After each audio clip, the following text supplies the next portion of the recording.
Hello, everyone. Before we get started, make sure to like and subscribe, and leave a comment saying where you're from and when you watched. That way, YouTube will continue to show you stories like this. Now, let's get started. Jack stood frozen. In the darkness of the basement of St. Mary's, the glowing eyes of the figure were still fixed on him, as if they were trying to penetrate his very soul. The air around him was thick, cold, and heavy to the point of making it hard to breathe. The echoing words kept swirling in his head, like a predetermined sentence. In that moment, Jack tried to regain his composure.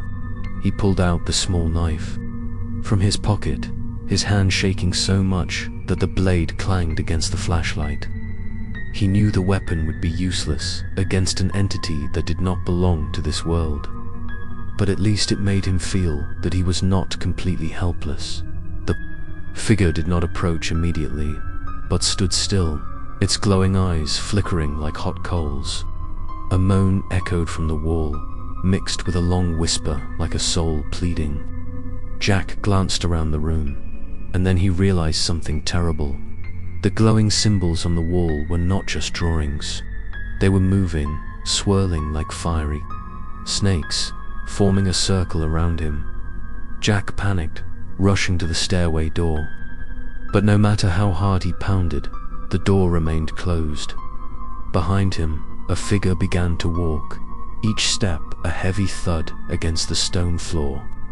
The space shook, dust fell from the ceiling. Jack turned around, cold sweat running down his forehead. Suddenly, the voice rang out again, this time clearer, dull, and distorted.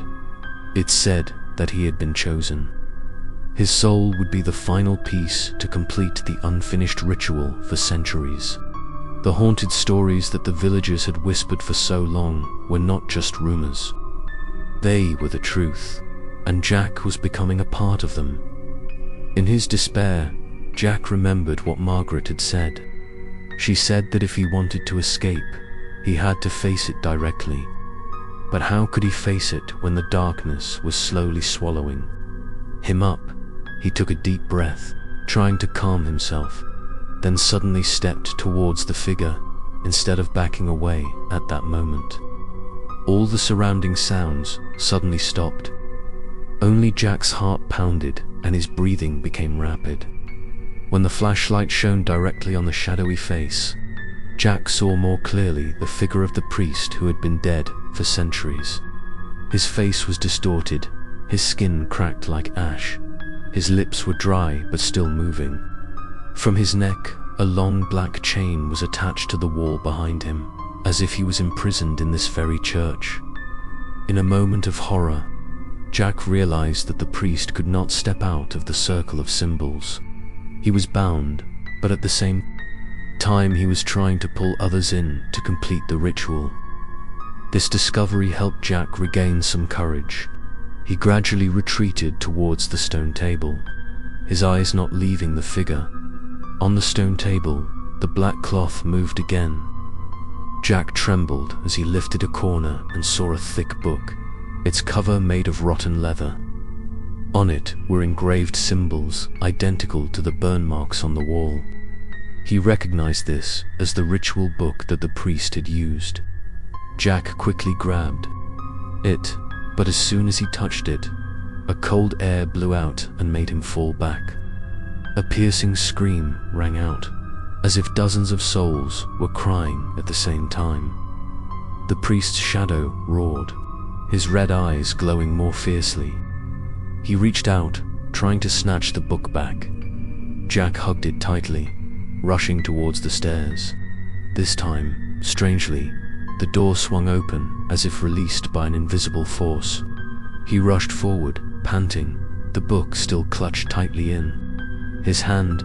When he got outside, Jack collapsed on the porch of the church. The dim moonlight shone down on his dazed face, his trembling hands holding the book. At this moment, he understood that he held the key to liberation, but at the same time, he also carried a terrible burden on his shoulders. That night, Jack did not return home immediately, but sat against the cold wall and opened the book. The pages were yellowed, the writing was scribbled and difficult to read, but he could clearly see the descriptions of the immortality ritual, how the priest had summoned the souls from the abyss, and the price to pay. The last lines were crossed out, but Jack guessed that those were the unfinished rituals. A daring thought arose in his mind. If he could find a way to complete the ritual in another way, perhaps he could free the imprisoned souls. But that also meant he had to return to the basement again. This time not only with fear, but also with the determination to face it to the end. In the distance, the church bells suddenly rang, though no one touched them. The bells reverberated throughout the village, like a warning of an impending nightmare. Jack clenched the book in his hands, his eyes flashing with determination. He knew there was no way back. In the next episode, Jack will follow the pages of ancient books, embarking on a journey to decode the secret, but that path will lead him to a price even more terrible than death.